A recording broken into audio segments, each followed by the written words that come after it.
Hello guys, welcome to Automots. मैं विवेक।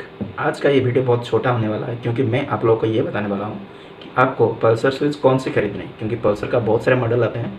तो आप लोग को कौन से वाले पल्सर स्विच खरीदने चाहिए और कौन सी नहीं खरीदनी चाहिए। तो चलिए शुरू करते हैं आज का ये वीडियो।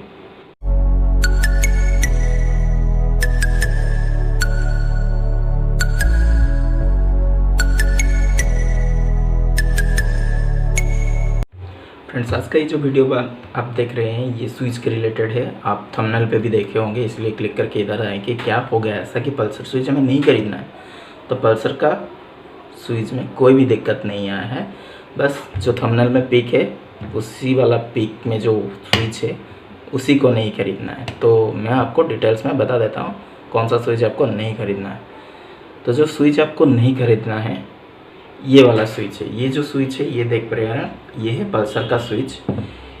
220 और 180 150 में पहले आता था, ठीक है। जिसका यहाँ पर देखिए ये जो किल स्विच पार्ट है, ये किल स्विच है उल्टा, ठीक है। यहाँ पर देखिए ये किल स्विच ऊपर की तरफ है और जो ऑफ होता है वो नीचे की तरफ होता है। ये है डिफरेंस, ठीक है। ये एक डिफरेंस है राइट साइड स्विच का, और जो लेफ्ट साइड स्विच का है ये है टर्न सिग्नल का इंडिकेटर।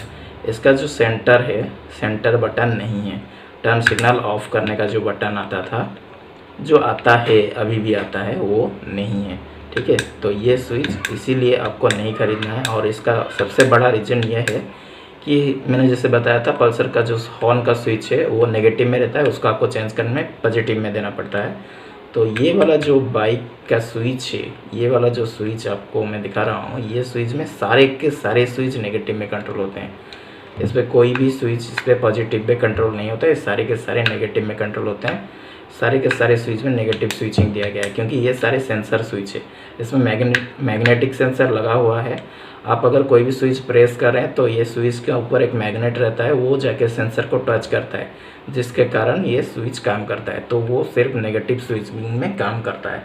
और ये स्विच को चलाने के लिए हर वक्त 12 वोल्ट सप्लाई देना पड़ता है। अगर इसके आप 12 वोल्ट सप्लाई नहीं देंगे तो इसका सर्किट एक्टिवेट नहीं होगा और ये स्विच काम नहीं करेगा। ये स्विच का लाइट जो है ये वाइट कलर का आता है। आप पल्सर स्विच में तो दो लाइट आता है, एक वाइट आता है, एक ब्लू आता है। ब्लू वाला जो नया मॉडल आया था AS NS RS ये सब वाला में आता था, और डोमिनार में भी आता है। अभी तो सारी बाइक में हो गया है, ठीक है। तो आप कोई भी लाइट का वाला स्विच खरीद सकते हैं, वाइट हो ब्लू हो, इस पर कोई दिक्कत नहीं है। तो अभी जो मैं आपको बताने वाला हूँ, आपको कौन सा स्विच खरीदना है तो आप पल्सर का कोई भी स्विच खरीद सकते हैं। बस ये दो मैं जो स्विच बताया 220 का स्विच जो बताया मैंने, वो स्विच को आपको नहीं खरीदना है क्योंकि ये वाला स्विच आपका कोई भी बाइक में फिट नहीं होने वाला है। क्योंकि ये सारे BCU में कंट्रोल होते हैं। बॉडी कंट्रोल यूनिट जो होता है पल्सर का, जो ये वाला जो स्विच आते थे जिस बाइक में, उसी में रहता था बॉडी कंट्रोल यूनिट एक, जो कि स्विच को कंट्रोल करता था। उसके बिना ये स्विच काम नहीं करेंगे, ठीक है। तो बस आज के वीडियो में इतना ही था। तो हम मिलेंगे अगले वाले वीडियो में। पल्सर का वीडियोज़ चल रहे हैं, ज़रूर देखिए, पूरा देखिए वीडियो को, ताकि आपको पता चल जाए कि कैसे पल्सर का स्विच फिट करना है अपने आप।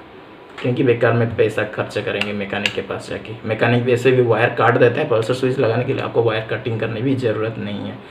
तो वीडियो देखिए पूरा। पल्सर का स्विच का जो सीरीज़ में अभी नया वाला सीरीज़ जो लाया हूँ, उस पर आपको पूरी डिटेल्स में बता दिया हूँ कौन सा वायर कैसे कनेक्ट करना है। तो उसको देख के एंजॉय कीजिए, आप अपने बाइक में पल्सर स्विच लगाइए, बाइक को एक नया लुक दीजिए। बस आज के लिए इतना ही, फिर मिलेंगे हम अगले वाले वीडियो में। बाय।